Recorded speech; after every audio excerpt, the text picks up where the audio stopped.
Green Arrow number 33, Benjamin Percy writing, Jamal Campbell on art. Much like Tom King, Ben Percy has some sort of deal with the devil because he keeps getting good artists to do his books. Well, yeah, I agree on that. I just wanted to. I was thinking about this book since I read it on Wednesday, and in our current political climate, when this book started, it was kind of like, oh, look how over the top Percy is. Now it seems subtle by comparison. Not subtle because it's still a little over the top, but it doesn't seem that far fetched anymore. Like I could see certain companies and certain organizations trying to fund a private city this way, and it's just it breaks my brain because coming into Rebirth, I liked Percy's Green Arrow because it was so out there. Like, yeah, he had Oliver running around as a werewolf, and getting like weird blood and stuff. And there was a Dia de los Muertos villain that he fought, and it was just zany and like Silver Agey. And here, when it started, it felt like, oh, the Burned Men. That's weird. There's no way a shadowy bank could control a government. And then you look at some of the stuff that's going around in the real world, and you're kind of like, oh man, maybe he knows something that we don't. Maybe him and King get together on the weekends. King's like, hey, I got some things that I remember from the CIA, but I can't say them. So here, Percy, like you can have them for Green Arrow. Oh yeah, I like how those DC like creator summits where they all get together for like the weekend to like hash out some future like crossovers and events and stuff. Yeah, King's just passing around CIA intel. Yeah, from his past. He's like, yeah. He's like, y'all didn't get this from me, and nobody's gonna believe it, so throw it in a comic.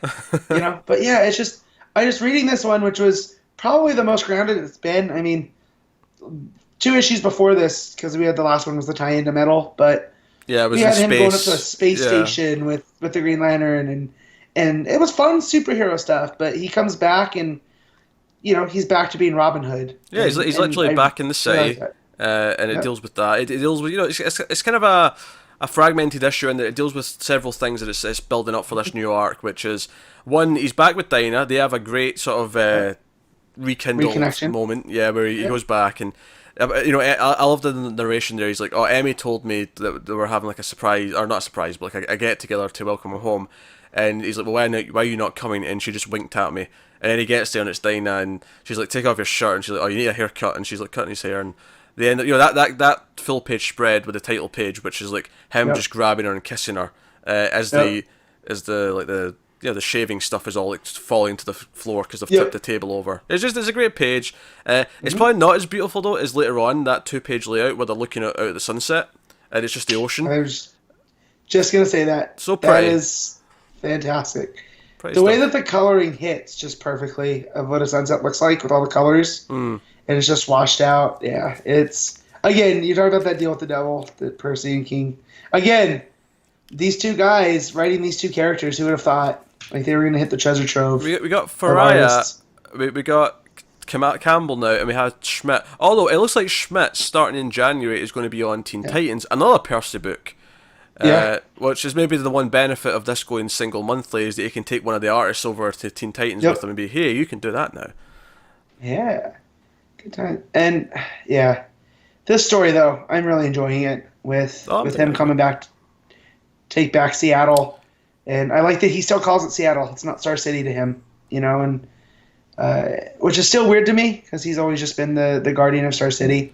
Yeah, I think he will change. I think he'll, okay, it's Star City now, but we're going to make it our Star City, not this evil company Star City. We're going to change it.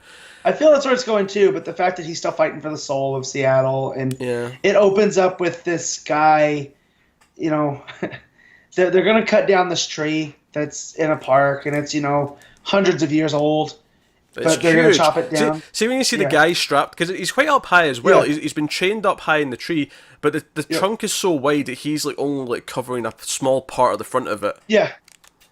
But so you think that this is a guy that's lashed himself to a tree so they don't cut it down, but it's not. It's one of these rogue heroes that's like, oh, you want to cut down this tree to develop your real estate? So he chained the real estate developer up onto it and was going to cut it down and have it fall on top of him. I'm just like, man, things are rough. Hey, if you're going to kill someone, do it ironically. Exactly. That's all I'll say. And I just like the way that Arrow shows up with Emmy. in that scene. And, again, he feels like Robin Hood, which I always felt was the best description. And the two cops who argue about it, you get the sense that some of them are for Green Arrow and some of them are against Green Arrow. He's polarizing right now in the city, which is a fun idea to play with. So the other stuff that's going on is the whole Oliver being on trial for murder is still happening. Yep. Kate's pissed. She's arguing with Emmy.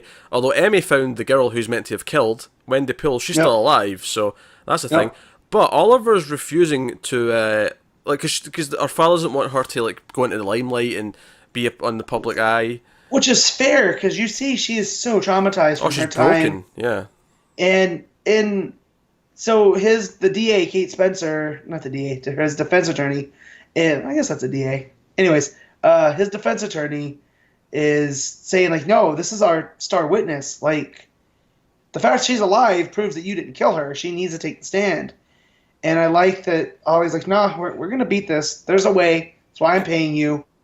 We don't need her. Yeah. Let her have her, her life back. And of course, the third plot of the book is that we see Moira Queen, the Ninth Circle are pissed at her because the satellite went down. They were supposed to start changing other cities to their cities, and now that's not happening. So they've basically given her a vote of no confidence, and they're like, yeah, well, we're going to come and collect, implying that they're going to come and kill her. Yeah. So and Broderick. And Broderick. I forgot what had happened to him. So seeing him pop back up. Yeah, he's at a table. He's all screwed up. But she kills him. She's like, "Nah, you've failed. I've not failed." And so we don't know what her plan is yet. But of course, the big cliffhanger to the book is that she shows up to Ollie, and obviously Ollie's like, "Mother, but how?" So obviously she's going to pretend to be good for Oliver for at least the next issue. We'll see where that. I don't know what she's planning. How she's going to do this? Maybe she's going to try and use Green Arrow to take out the Ninth Circle. She's going to use them for her own means. But we'll see. Although I'm not looking forward to Oliver finding out that she's actually evil incarnate. That'll be rough going.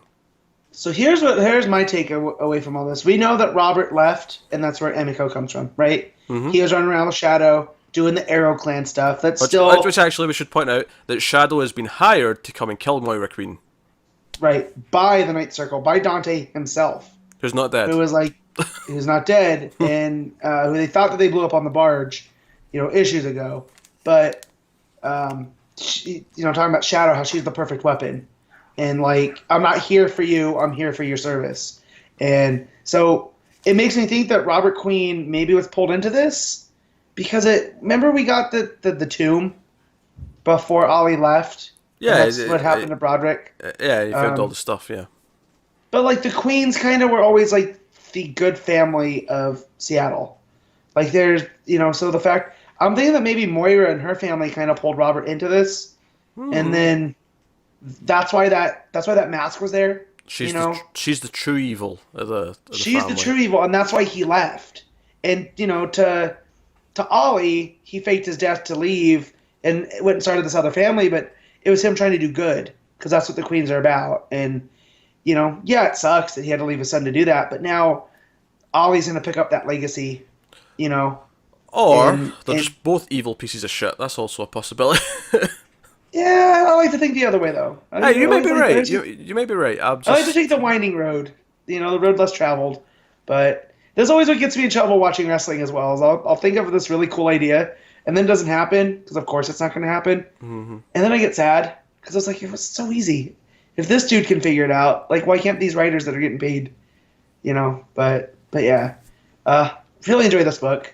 I have since Lemire, and then Percy, even. The only time I really haven't is when they try to make it more like the show, and they brought in Felicity, and that didn't last in the New 52. Before Percy took it over and just wiped all that out. But it's been a consistent, fun read. Somewhat pulpy, but the art's always there. Percy's still just knocking it out. So she's no different. Yeah, this wasn't a set-piece issue by any means. It was just kind of setting up all the different elements that are coming up. But it was nice to get back to the city after he's been away for an issue. It felt like a nice return back. In more ways than one, in the sense that he comes back to Dinah, they make up. The fact that she's like, oh, you helped save Gotham, which is my city, so I'm going to help save yours. So they're stronger than ever right now, seemingly. And we'll see how Moira shakes things up. But no, it was a solid, another solid issue.